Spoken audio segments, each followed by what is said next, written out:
friends, my name is Lindsey and I run the vlog Books for Christian Girls, and welcome back to the little corner of the internet where I talk mainly about Christian fiction. Today's video is a tag video that I actually wasn't tagged to do.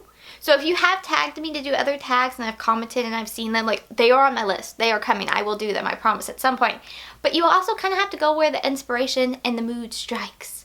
So I saw this one, the Quarter Crisis book tag, over on Morgan's channel very recently. She recently did it, and her channel is Morgan's Endless Bookshelf. Such a cute title. I love it.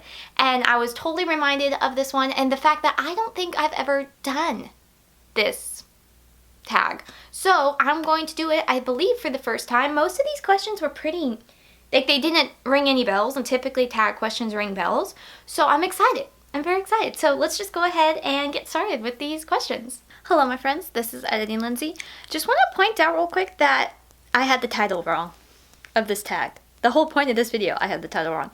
It is not the Quarter Crisis book tag. No, it is the Quarter Year Crisis book tag.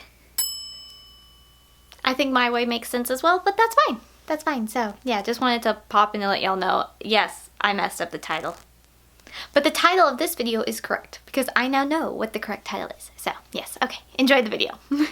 Question number 1, how many books have you read so far? And so far in this year, I have read 55 books. My last video was tier ranking my first 50 books of the year, and since filming that, I have read another 5. And I'll have my next video will be a recent reads, and I'll be talking about some books there. But overall, 55 books, and I feel like that's maybe a little faster than normal for this time of the year. I feel like I typically hit 50 books closer to my birthday in June, like beginning of June, like before my birthday. I feel like because my birthday's at the end of June, I feel like I typically hit it in June. So I guess you could say I am reading more and probably faster. Question number 2, have you already found a book you think might be a 2024 favorite? If not, what was your favorite book you read so far that wasn't quite 5 stars? And I do think I haven't had a 5-star besides reread, so like I reread the Mysterious Benedict Society series. Love that series. I've been fangirling about that series since I was 12, 10, something like that. Like, I've been fangirling over that series for a long time and just rereading them, technically listening to them. I did the audiobooks, but listening to those were fantastic and I love those. But for new reads, I would say Hey Jude, Carpenter by Storm Schultz. This one got like 4.75 stars for me, so just under that 5-star. A 5-star is like a really, really big, lofty, like that is a huge honor. Like it needs its own sticker on the cover. Like Lindsey gave this book 5 stars. Like that, it needs a sticker on the book. And I know we all hate stickers on books, but like, you know, the awards stickers that they put on books, yeah, that's about what a 5-star for me should be. But Hey Jude, Carpenter is a Christian fiction YA contemporary book that was just so cute. I just enjoyed it so much. It was just so adorable. What else can I say about it? It was just absolutely adorable. It was really, really cute. For clean fiction, I don't know if I have a favorite one from this year. I did really like Georgana's Secret by Arlem, but I gave that one 4 stars. Like, it was a very easy 4 stars, but I wouldn't give it anything higher than that, I think. So like, I like that one, but for clean fiction, for clean historical fiction, that probably would be one I could consider a favorite, but it's not a 5-star favorite. And a favorite 4-star versus a 5-star favorite, that's different. You know, those are just different levels in my head.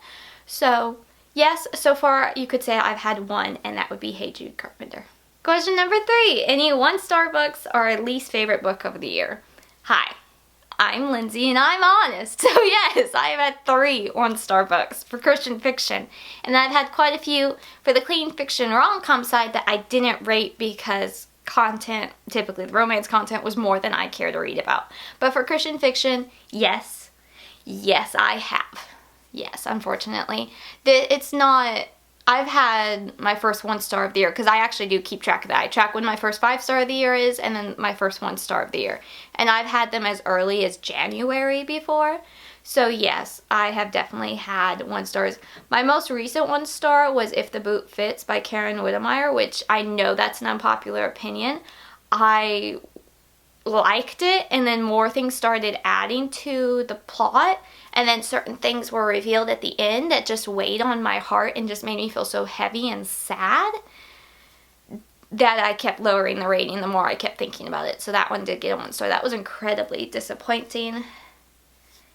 That was incredibly disappointing. So that would be my most recent 1 star. But yes, I have had 3 for Christian fiction so far this year. And I'm sure there will be more because I'm honest. And I'm gonna, if I don't like a book, I'm gonna mark that I don't like it. So, question number 4, most read genre so far. And I think it's honestly pretty split between those 55 books. I would say it's pretty split between Christian fiction, clean fiction, and some of them will overlap a little bit where it's like it's marketed as clean fiction but there's a little bit of faith content.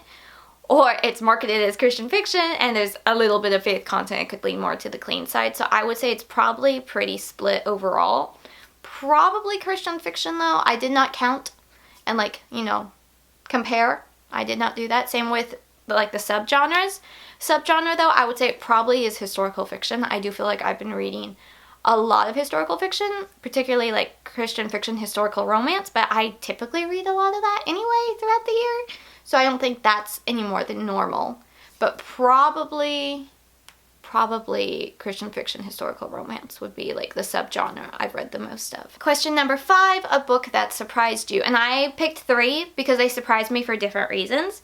So A Lonely Dance by Selina or Gonzalez. This is a clean fantasy fairy tale retelling. And I was suspicious of the main character. I'm not gonna lie, I've talked about this before. But the author really surprised me with how she did the character development and how realistic and natural and just well done it was. So I was surprised with that book because I did enjoy it way more than I was expecting. And then Never Fall Again by Lynn H. Blackburn, because I was surprised because it wasn't what I was expecting, but in the sense of like genre, not necessarily characters or anything like A Lonely Dance, but with Never Fall Again, it wasn't as suspenseful as I was expecting it to be, having read other books by this author, but she is taking her writing in a more natural to her style, and that's when it's more going to be focused on the romantic parts than the suspense parts. And I actually really liked it. I thought it was really interesting. There was much less suspense content, which I was expecting much more. So it surprised me because of that, but it also surprised me because I ended up still really enjoying it. And then the third book that took me by surprise was, I'm not going to get this title right, I don't like this word. This is the thing, and I'm really realizing this with the amount of audiobooks. I've listened to like 7 audiobooks so far this year, which that is more than I've ever done in my life.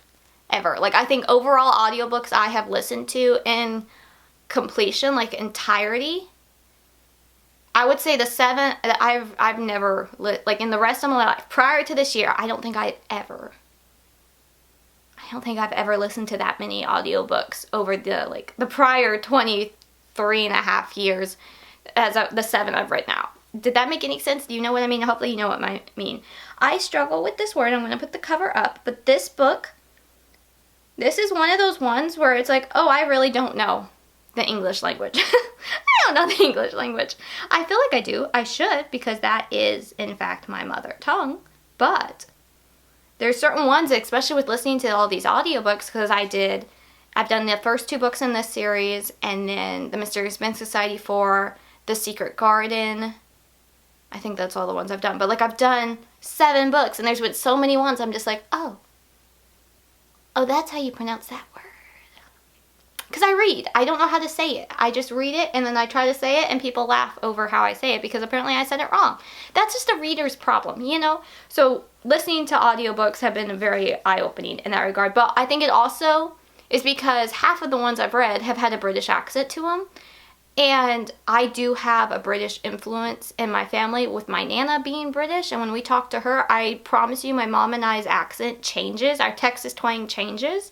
And so I have a different nuance already because of that. And now I'm listening to these British person narrated books, and it's just messing with my mind and phonetics and all of that. So how do we say this word? Premeditated. Premeditated.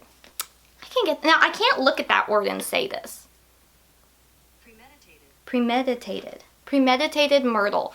This by Elizabeth C. I think the author's last name was Bunce, something like that.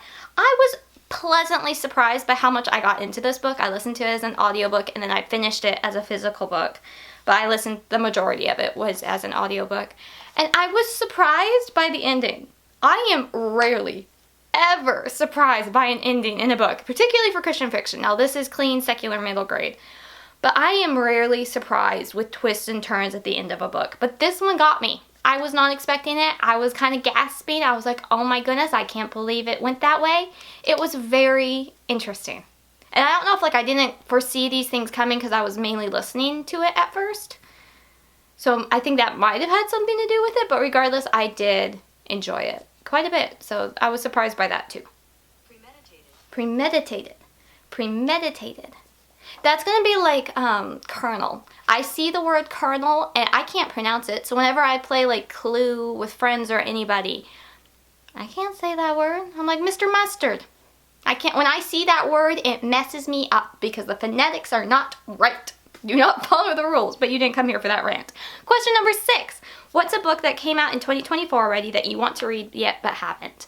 I typically do pretty good at staying on top of the new releases that I'm interested in, but this month here in April, the book Protector by Megan, I'm not sure how to pronounce the author's last name, Schaulis, maybe, released this past month, and that is a Christian YA dystopian retelling of Esther. I'm very intrigued. I'm incredibly intrigued. So I would say that one. I do have really high hopes for it. I hope it meets those high hopes. I'm trying to lower my expectations, but it's like, Christian YA, okay, I'm sold. Dystopian, I'm completely sold. And then I always think it's interesting to see retellings of Esther because they can either go really well. So like First Date by Kristen McGee. First Date by Kristen McGee. That one was the other retelling. And then they can also go really bad, which I'm not going to name the ones I've read that weren't great. But I'm very curious how this one will set up. So that one just released this month. I'm waiting. I'm trying to figure out, am I going to buy it? Am I just going to spam my library with requests to buy it? Probably do that, at least. Try to submit it and see if they buy it, maybe. So, yes, looking forward to that one. Question number 7. One goal you've made that you're succeeding at. And I don't set a lot of goals, but I would say I think I'm doing pretty decent at my priority shelf on Goodreads. There's 80 books on that shelf that I'd like to read in 2024. Will I get to all of them? Probably not, and I know this, but I would like to get to the majority of them, and so far I've read 18. Okay, so if that's actually not that great, now that I say that out loud, scratch that. I'm not doing great with that one. Never mind. Question number 8. One goal you made that you would like to focus on. So that, doing the priority, that was what I should be doing better. I thought I was doing pretty good. I mean, 18 out of 55 books, it's not as great as if it was like in the 20s, I'd be happier, I think. Like, okay, it's close to half, but that's probably like, what, 18%? No, wait, that was totally wrong math, Lindsay. 32, 33. Okay, sorry, I don't know where that math came from. About 33%. So that's not great. I feel like I could be doing better. And with that, I also would like to do better at reading the books off of my physical bookshelf. My physical TBR. I have read, I think I've read 9 or 10.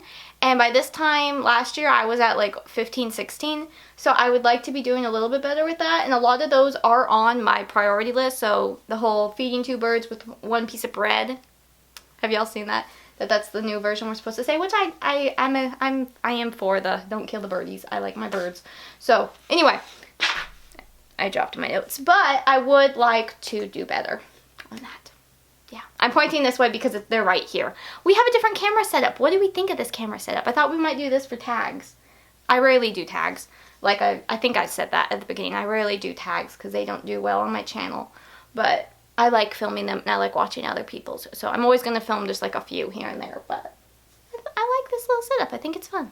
Question 9, I'm going to grab my phone out, and that is for the new to you booktubers for 2024 you recommend, the last question. And I know I have found some new to me Christian booktubers because the community is growing so much and it's really, really neat to see. My watch later list is a disaster though, y'all, so like, sorry, I'm behind. Like, I'm always a good month to 2 months behind. I remember I was so excited when I was 2 weeks behind. And then life happened and gardening season entered in, and now I'm about 2 months behind. So I'm getting there. I am getting there. I will get there one day, eventually. But I'm trying to think with that, who have I discovered in 2024? because I don't know if it was like the end of 23 or the beginning of 24. My months run together. They've gotten really bad at running together. So I'm trying to think. I know Morgan, who did this video and reminded me it exists, this tag. I know I discovered her on the more recent side, but I'm not, let's see, when was her oldest one? Oh, 7 months ago. Okay, so that was end of 23. Oh, I'm not sure. There's a bunch of sweet friends. Perceived by Grace. I love her journaling stuff so much, and I totally didn't realize she had a YouTube channel where she would like document all her beautiful journaling spreads. So I'll count her for that one. Man, I just want to list off all my friends. I gotta be honest. It's like, yeah, go check them out. Go check them out. I have lots of sweet, sweet, wonderful friends on here that it's just so neat. Oh, I don't know. So if you are a newer Christian booktuber, feel free to comment. Let me make sure I'm subscribed to you, okay? So, yeah, we'll do that. I won't really tag anyone to do this, but if you would like to do it, if you're like, hey, it's the perfect time of the year to do it, please feel free to do this video. They're pretty quick and simple and pretty easy to think through questions, which I really like. I feel like this is a really short video for me, but I hope y'all enjoyed it. I'd love to know your answers to any of these if you don't want to make a video. But if you are a booktuber, a bookstagrammer, a book talker? Is that what y'all are called? I don't even know. I'm on that for like the clean realm, clean fiction, Christian fiction realm on TikTok, but I don't know what they're called. I think it's a book talker. That sounds kind of weird, but we're going to go with it. So if you want to post these questions and answer those on any there, go for it. Go for it. I think that'd be fun. I might actually take these answers and try to do my own thing on TikTok, maybe. That'd be kind of fun. But anyway, I will see y'all then there. Let me know if you post it anywhere, because I really would love to see your answers to these. I just like these questions. I like these questions. I think they're very, like, they're simple, straight to the point. Well done. So, yay, we did this video. So I think that's it for this video. I ought to let y'all go before I turn this video into like a 30-minute long video, because I have that talent, as we see on all my other videos, where I have to talk and talk and talk. But I will see y'all next time. I hope you enjoyed this video. Let me know what you thought of the room angle. I kind of like seeing my bookshelf like this. I think that looks really cool. I feel bad. I keep trying to stare at y'all. Like, that sounds weird, but you know, stare at the camera lens, but I keep finding my eyes keep drifting to the flip out mirror screen, because look at it. So, I will see y'all next time though. I hope you enjoyed this video. Feel free to answer any of these comments in the answer any of these questions in the comments. Let's try that again. And I will see y'all next time. Thank you so much for watching. I am Lindsey from the blog booksforchristiangirls.blogspot.com, where there is a new review every Monday and Friday. I try to post a new video on this channel every Friday. My brain, where is it at? I don't know. And then I'm also on Instagram, TikTok, Goodreads, all those many places, and I will see y'all here, there, and everywhere. I hope you have an absolutely lovely rest of your day. Bye!